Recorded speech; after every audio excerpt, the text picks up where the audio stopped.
Biz artıq növbəti müəssisədəyik. Burada yük və xüsusi təyinatlı avtomobillərin yığımı həyata keçirilir. Növbəti mərhələdə isə kuzaların istehsalı da nəzərdə tutulub. Müəssisə haqqında ətraflı məlumatı bizə zavodun təsisçisi Samir İbadullayev çatdıracaq. Buyurun.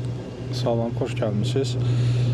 Məlumat vermək istəyərdim ki, bildiyiniz kimi müəssisəmiz Iveco brendi olan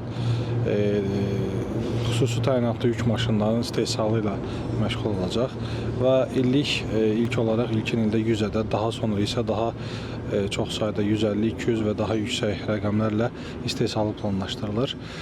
İlk olaraq 90 nəfərlik iş yeri yaradılmışdır və növbəti mərhələmiz hansı ki, istehsal olunan şəsilər üst xüsusi qurğuların, yəni kuzovların quraşdırılması üçün ikinci bir müəssisəmiz inşa edilir hal-hazırda və bu müəssisədə əlavə olaraq 60 nəfərlik iş yeri açılacaq. Orada isə ilkin olaraq 300 ədəd kuzovun istehsalı planlaşdırılıb.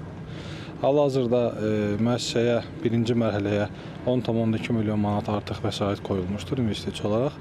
İkinci mərhələ üçün isə 9 milyon manat daha investisiya qoyulması planlaşdırılıb.